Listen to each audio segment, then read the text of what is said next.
Welcome back. Guess what? We're at chapter 12, the final chapter of A Wrinkle in Time. And the title of it is The Foolish and the Weak. Are you ready? We're finally going to find out what happens. At least in this book. There are 4 more in the series that you can check out from the library and read on about our friends in The Wrinkle in Time. But in the meantime, we have but one chapter. Oh, let's see, about 20 pages of reading to find out what happens. Let's see what happens in chapter 12. Meg could see nothing. She felt her heart pounding with hope. With one accord, all the beasts rose to their feet, turned toward one of the arched openings, and bowed their heads and tentacles in greeting. Mrs. Whatsit appeared, standing between 2 columns. Beside her came Mrs. Who, and behind them, a quivering of light. I bet you know who that is. The 3 of them were somehow not quite the same as they had been when Meg had first seen them. Their outlines seemed blurred. Colors ran together as in a wet watercolor painting. But they were there. They were recognizable. They were themselves. Meg pulled herself away from Aunt Beast, jumped to the floor, and rushed at Mrs. Whatsit. But Mrs. Whatsit held up a warning hand, and Meg realized that she was not completely materialized, that she was light and not substance, and embracing her now would have been like trying to hug a sunbeam. "We had to hurry, so there wasn't quite time. You wanted us?" Mrs. Whatsit asked. The tallest of the beasts bowed again and took a step away from the table and towards Mrs. Whatsit. "It is a question of the little boy." "Father left him," Meg cried. "He left him on Camazotz." Appallingly, Mrs. Whatsit's voice was cold. "And what do you expect us to do?" Meg pressed her knuckles against her teeth, so hard that her braces cut her skin. Then she flung out her arms pleadingly. "But it's Charles Wallace. It has him, Mrs. Whatsit. Save him, please save him." "You know that we can do nothing on Camazotz," Mrs. Whatsit said, her voice still cold. "You mean you'll let Charles Wallace be caught by it forever?" Meg's voice rose.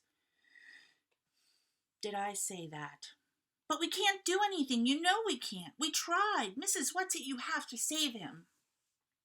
"Meg, this is not our way," Mrs. Whatsit said sadly. "I thought you would know that this is not our way." Mr. Murray took a step forward and bowed, and to Meg's amazement, the 3 ladies bowed back at him. "I don't believe we've been introduced," Mrs. Whatsit said. "It's Father. You know it's Father." Meg's angry impatience grew. "Father, Mrs. Whatsit, Mrs. Who, Mrs. Witch." "I'm very glad to," Mr. Murray mumbled, and then went on. "I'm sorry, my glasses are broken, and I can't see you very well." "It's not necessary to see us," Mrs. Whatsit said. "If you could teach me enough more about the Tesseract so that I could get back to Camazotz." "What then?" came Mrs. Witch's surprising voice. "I will try to take my child away from it." "And you know that you will not succeed." "There's nothing left except to try," Father said. Mrs. Whatsit spoke gently. "I'm sorry, but we cannot allow you to go." "Then let me," Calvin suggested. "I almost got him away before." Mrs. Whatsit shook her head. "No, Calvin. Charles has gone deeper, even deeper, into it. You will not be permitted to throw yourself in with him, for that, you must realize, is what would happen. There was a long silence. All the soft rays filtering into the great hall seemed to concentrate on Mrs. Whatsit, Mrs. Who, and the faint light that must be Mrs. Witch. And no one spoke. One of the beasts moved a tendril, slowly back and forth across the stone tabletop. At last, Meg could stand it no longer, and she cried out despairingly, "Then what are you going to do? Are you just going to throw Charles away?" Mrs. Witch's voice rolled formidably across the hall. "Silence, child!" But Meg could not be silent. She pressed closely against Aunt Beast, but Aunt Beast did not put the protecting tentacles around her. "I can't go," Meg cried. "I can't. You know I can't." "Did anybody ask you to?" The grim voice made Meg's skin prickle into gooseflesh. She burst into tears. She started beating at Aunt Beast like a small child having a tantrum. Her tears rained down her face and spattered against Aunt Beast's fur. Aunt Beast stood quietly against the assault. "All right, I'll go," Meg sobbed. "I know you want me to go." "We want nothing from you that you do without grace," Mrs. Whatsit said, "or that you do without understanding." Meg's tears stopped as abruptly as they had started. "But I do understand." She felt tired and unexpectedly peaceful. Now the coldness that, under Aunt Beast's ministrations, had left her body, had also left her mind. She looked toward her father, and her confused anger was gone, and she felt only love and pride. She smiled at him, asking forgiveness, and then pressed up against Aunt Beast. This time, Aunt Beast's arms went around her. Mrs. Witch's voice was grave. "What do you understand?" "That it has to be me. It can't be anyone else," said Meg. "I don't understand Charles, but he understands me. I'm the one who's closest to him. Father's been away for so long, since Charles was a baby. They don't know each other. And Calvin's only known Charles for such a little time. If it had been longer, then he would have been the one, but... Oh, I see, I understand. It has to be me. There isn't anyone else." Mr. Murray, who'd been sitting, his elbows on his knees, his chin on his fists, rose. "I will not allow it." "Why?" Mrs. Witch demanded. "Look, I don't know what or who you are, and at this point I don't care. I will not allow my daughter to go alone into this danger." "Why?" "You know what the outcome will probably be, and she's weak now, weaker than she was before.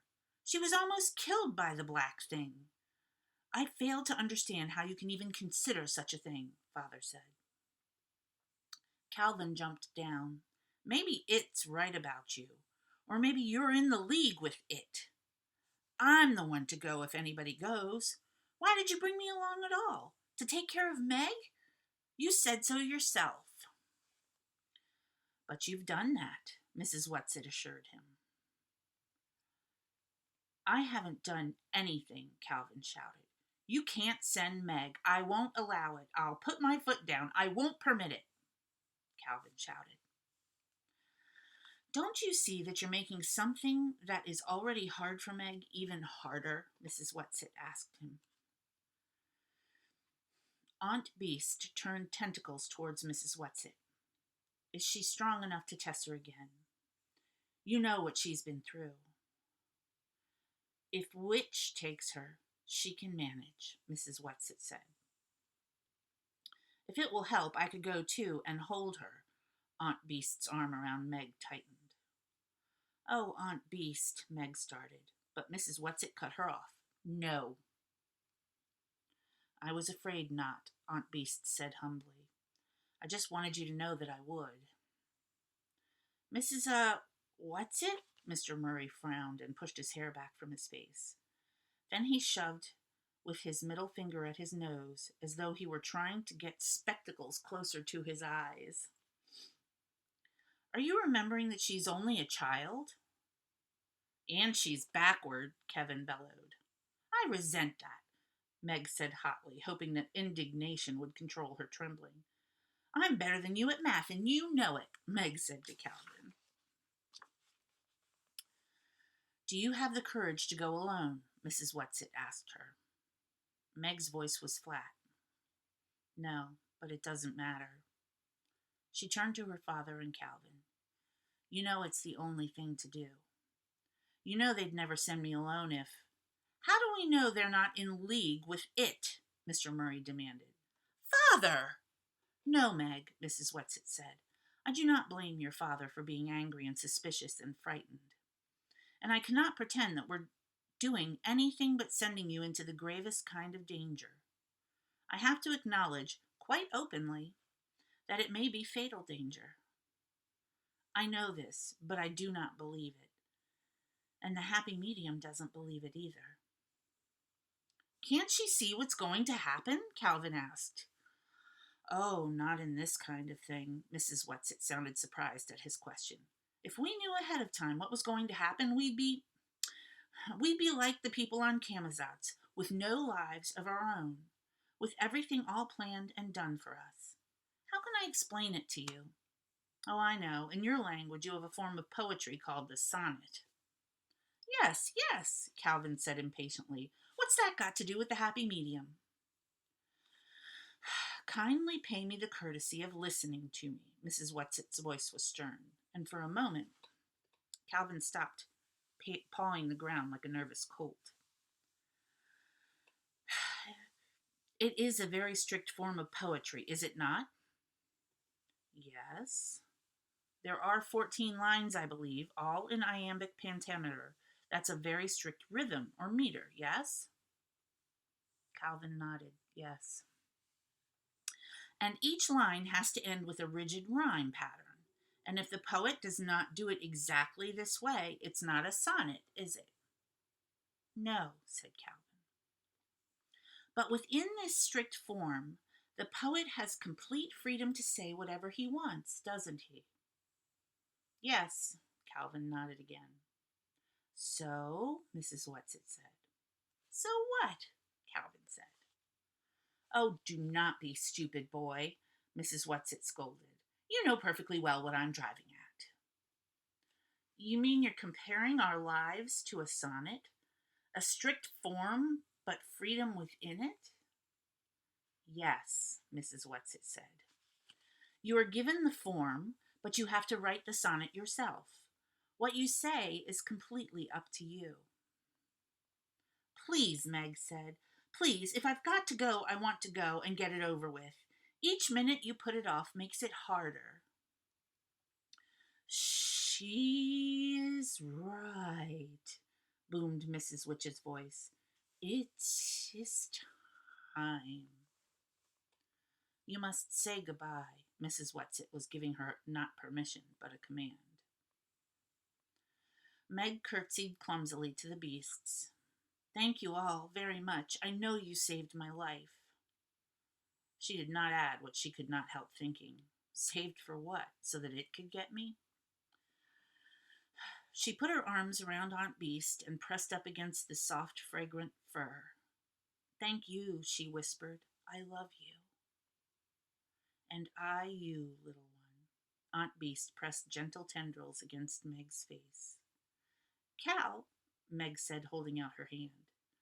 Calvin came to her and took her hand, then drew her roughly to him and kissed her. He didn't say anything, and he turned away before he had a chance to see the surprised happiness that brightened Meg's eyes. At last she turned to her father. I'm I'm sorry, Father. He took both of her hands in his, bent down to her with short-sighted eyes. Sorry for what, Megatron?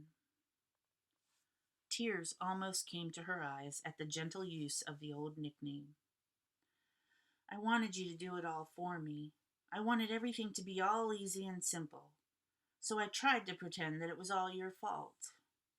Because I was scared, and I didn't want to have to do anything myself. But I wanted to do it for you, Mr. Murray said. That's what every parent wants. He looked into her dark, frightened eyes. I won't let you go, Meg. I'm going. No. Mrs. Whatsit's voice was sterner than Meg had ever heard it. You are not. You are going to allow Meg the privilege of accepting this danger. You are a wise man, Mr. Murray. You are going to let her go. Mr. Murray sighed. He drew Meg close to him. Little Megaparsec, don't be afraid to be afraid. We will try to have courage for you. That's all we can do. Your mother... Mother was always shoving me out in the world, Meg said. She'd want me to do this. You know she would. Tell her. She started, choked, and then held up her head and said, No, never mind. I'll tell her myself. Good girl. Of course you will. Now, Meg walked slowly around the great table to where Mrs. Whatsit was still poised between the columns. Are you going with me? No, only Mrs. Witch. The black thing, the fear made her voice tremble. When Father tessered me through it, it almost got me. Your father is singularly inexperienced, Mrs. Whatsit said, though a fine man and worth teaching. At the moment, he still treats tessering as though he were working with a machine. We will not let the black thing get you, I don't think. Well, this was not exactly comforting. The momentary vision and faith that had come to Meg dwindled. But suppose I can't get Charles Wallace away from it? Stop. Mrs. Whatsit held up her hand. We gave you gifts the last time we took you to Camazotz. We will not let you go empty-handed this time. But what can we give you now? What we can give you now is nothing you can touch with your hands. I give you my love, Meg. Never forget that. My love always. Mrs. Who, eyes shining behind spectacles, beamed at Meg. Meg felt in her blazer pocket and handed back the spectacles she had used on Camazotz. Your father is right. Mrs. Who took the spectacles and hid them somewhere in the folds of her robes. The virtue is gone from them. And what I have to give you this time you must try to understand, not word by word, but in a flash, as you understand the Tesseract. Listen, Meg, and listen well. The foolishness of God is wiser than men, and the weakness of God is stronger than men. For ye see your calling, brethren, how that not many wise men after the flesh, not many mighty, not many noble are called. But God hath chosen the foolish things of the world to confound the wise, and God hath chosen the weak things of the world to confound the things that which are mighty. And base things of the world and things that are despised hath God chosen, yea, and things which are not, to bring not things that are. She paused, and then she said, May the right prevail. Her spectacles seemed to flicker, and behind her, through her, one of the columns became visible. There was a final gleam from the glasses, and she was gone. Meg looked nervously to where Mrs. Whatsit had been standing before Mrs. Who spoke. But Mrs. Whatsit was no longer there either. No, Mr. Murray cried, and he stepped towards Meg. Mrs. Witch's voice came through her shimmer. I cannot hold your hand, child. Immediately, Meg was swept into the darkness, into nothingness, and then into the icy, devouring cold of the black thing. Mrs. Witch won't let it get me, she thought over and over while the cold of the black thing seemed to crunch at her bones. Then they were through it, and she was standing breathlessly on her feet on the same hill on which they had first landed on Camazotz. She was cold and a little numb, but no worse than she had been often in the winter in the country, when she had spent an afternoon skating on the pond. She looked around. She was completely alone. Her heart began to pound. Then, seeming to echo from all around her, came Mrs. Witch's unforgettable voice.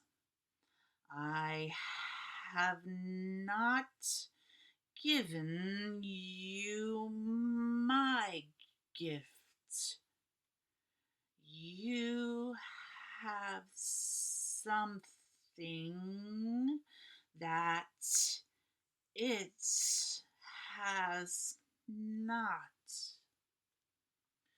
This something is your only weapon, but you must find it for yourself. Then the voice ceased, and Meg knew she was alone. She walked slowly down the hill, her heart thumping painfully against her ribs. And there below her was the same row of identical houses they had seen before. And beyond these linear buildings of the city, she walked along the quiet street. It was dark, and the street was deserted. No children playing ball or skipping rope. No mother figures at the doors. No father figures returning from work. In the same window of each house was a light. And as Meg walked down the street, all the lights were extinguished simultaneously. Was it because of her presence? Or was it simply that it was time for lights out? She felt numb, beyond rage or disappointment or even fear. She put one foot ahead of the other with precise regularity, not allowing her pace to lag. She was not thinking.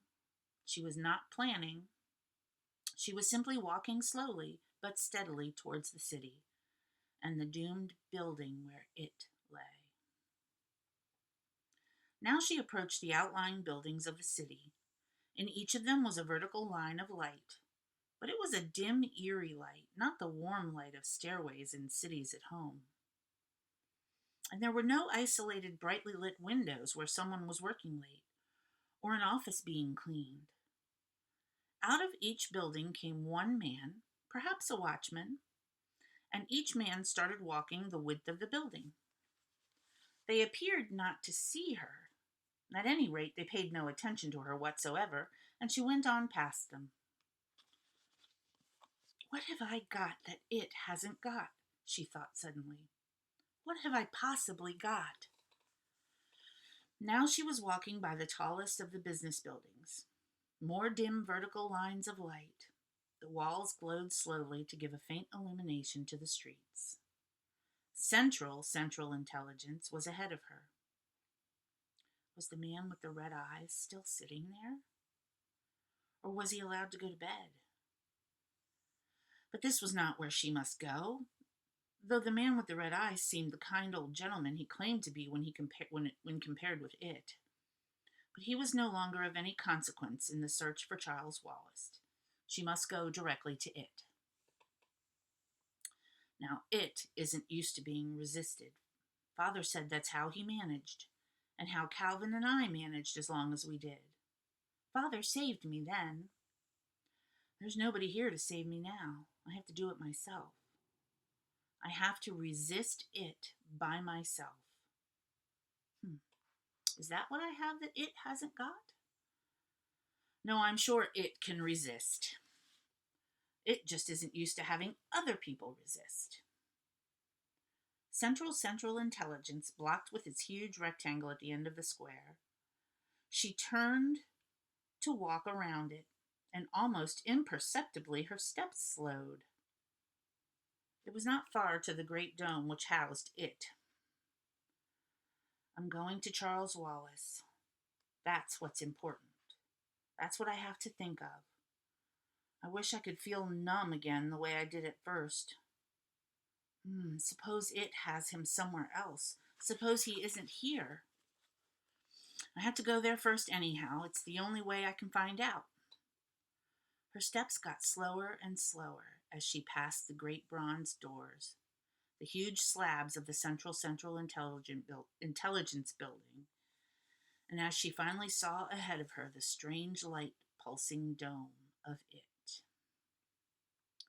Father said it was all right for me to be afraid.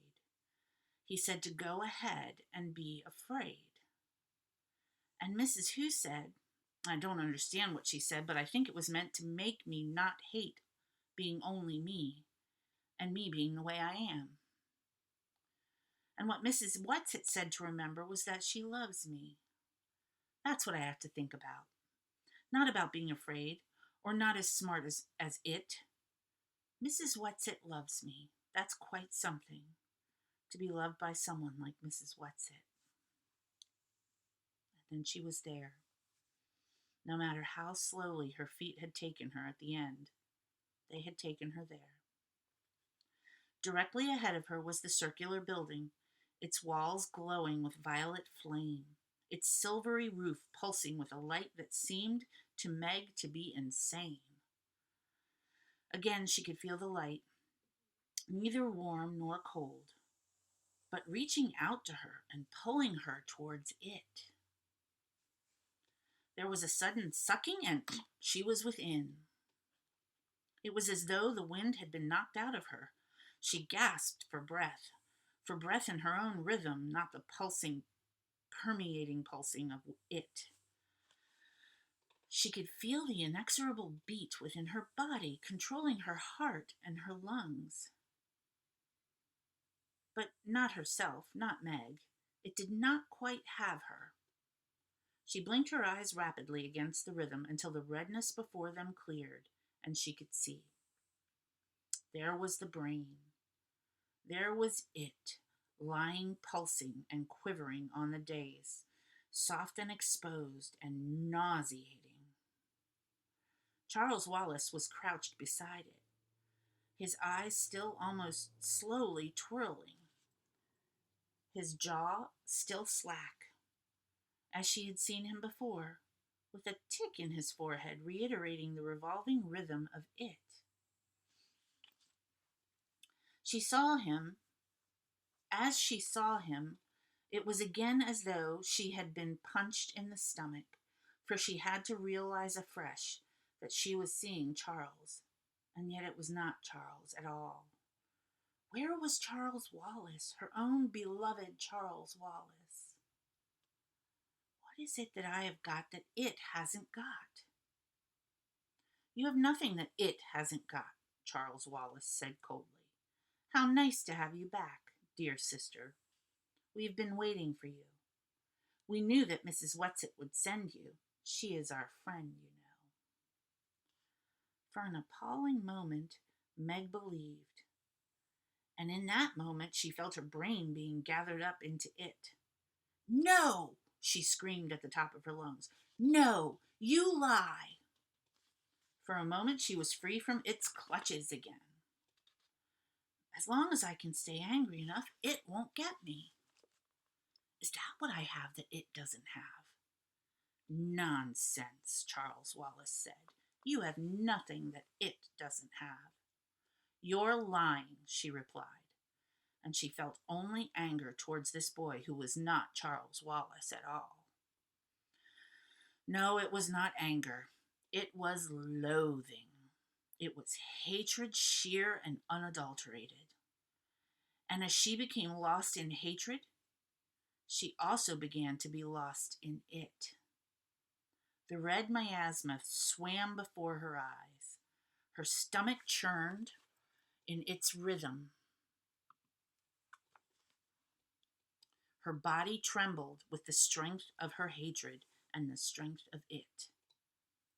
With the last vestige of consciousness, she jerked her mind and body.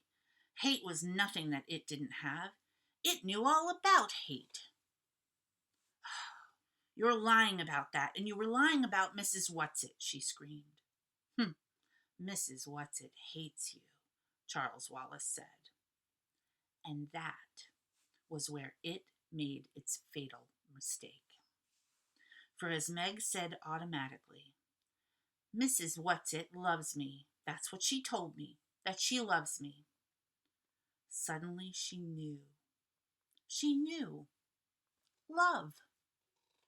That's what she had that it did not have.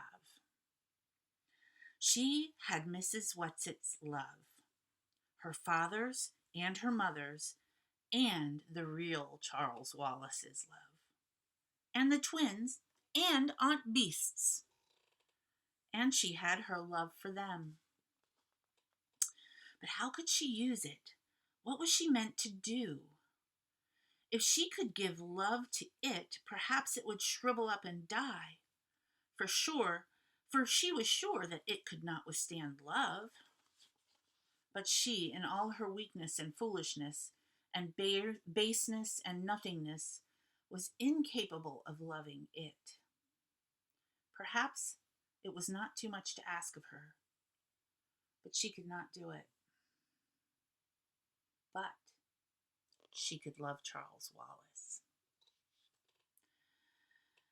She could stand there, and she could love Charles Wallace, her own Charles Wallace, the real Charles Wallace, the child for whom she had come back to Camazotz, to it, the baby who was so much more than she was, and who was yet so utterly vulnerable. Charles. She could love Charles Wallace. Charles, I love you. My baby brother who always takes care of me. Come back to me. Charles Wallace, come away from it. Come back. Come home. I love you, Charles. Oh, Charles Wallace, I love you. Tears were streaming down her cheeks, but she was unaware of them. Now she was even able to look at him, at this animated thing that was not her own Charles Wallace at all. She was able to look at him and love. I love you, Charles Wallace. You're my darling and my dear and the light of my life and the treasure of my heart. I love you, I love you, I love you. Slowly his mouth closed. Slowly his eyes stopped their twirling. The tick in the forehead ceased its revolving twitch, and slowly he advanced toward her. I love you, she cried. I love you, Charles. I love you. And then suddenly he was running, pelting. He was in her arms. He was shrieking with sobs. Meg, Meg, Meg. I love you, Charles, she cried again, and her sobs were almost as loud as his. Her tears were mingling with his. I love you, I love you, I love you. A whirl of darkness, an icy cold blast, an angry, resentful howl that seemed to tear through her. Darkness again. Through the darkness, to save her, came a sense of Mrs. Whatsit's presence, so that she knew it could not be it who had her now in its clutches. And then she felt the feel of earth beneath her, of something in her arms, and she was rolling over on the sweet-smelling autumnal earth, and Charles Wallace was crying out, Meg! Oh, Meg! And now she was hugging him close to her, and his little arms were clasped tightly about her neck. Meg, you saved me! You saved me! He said over and over and over. Meg, came a call, and there were her father and Calvin hurrying through the darkness towards them. Still holding Charles, she struggled to stand up and look around. Father, Cal, where are we? Charles Wallace, holding her hand tightly, was looking around too, and suddenly he laughed his own sweet, contagious laugh. In the twins' vegetable garden, and we landed on the broccoli. Meg began to laugh too, at the same time that she was trying to hug her father, to hug Calvin, and to not let go of Charles Wallace for 1 second. Meg, you did it, Calvin shouted. You saved Charles. I'm very proud of you, my daughter. Mr. Murray kissed her gravely and then turned toward the house. Now I must go in to Mother. Meg could tell that he was trying to control his anxiety and eagerness. Look, she pointed to the house, and there were the twins and Mrs. Murray walking towards them through the long wet grass. First thing tomorrow I must get some new glasses, Mr. Murray said, squinting in the moonlight, and then starting to run towards his wife. Dennis's voice came crossly over the lawn. Hey, Meg, it's bedtime. And Sandy suddenly yelled, Father! Mr. Murray was running across the lawn, Mrs. Murray running towards him, and they were in each other's arms, and then there was a tremendous happy jumble of arms and legs and hugging, the older Murrays and Meg and Charles Wallace and the twins and Calvin grinning by them until Meg reached out and pulled him in, and Mrs. Murray gave him a special hug all of his own. They were talking and laughing all at once when they were startled by a crash, and Fortinbras, who could bear being left out of the happiness not 1 second longer, catapulted his sleek black body right through the screen door and to the kitchen. He dashed across the lawn to join in the joy and almost knocked them all over with the exuberance of his greeting. Meg knew all at once that Mrs. Whatsit, Mrs. Who, and Mrs. Which must be near, because all through her she felt a flooding of joy and of love that was even greater and deeper than the joy and love that were already there. She stopped laughing and listened, and Charles Wallace listened too. Hush. There was a whirring, and Mrs. Whatsit, Mrs. Who, and Mrs. Which were standing in front of them, and the joy and love were so tangible that Meg felt that if she only knew where to reach, she could touch it with her bare hands. Mrs. Whatsit said breathlessly, Oh, my darlings, I'm sorry we did not have time to say goodbye to you properly. You see, we have to. But they never learned what it was that Mrs. Whatsit, Mrs. Who, and Mrs. Which had to do, for there was a gust of wind, and they were gone. And that's the end of A Wrinkle in Time. Wasn't that a lovely ending? But where did Mrs. Who, Mrs. What, and Mrs. Which go? We didn't find out. Maybe you might try reading A Wind in the Door. That's the next story. You might find out what happened. Next, at least. We know what happened in A Wrinkle in Time. Wasn't that a lovely book? So much to think about. The power of love. I'll leave it at that. Thank you for reading with me and listening with me. And hopefully we'll see you again at the library. Take care.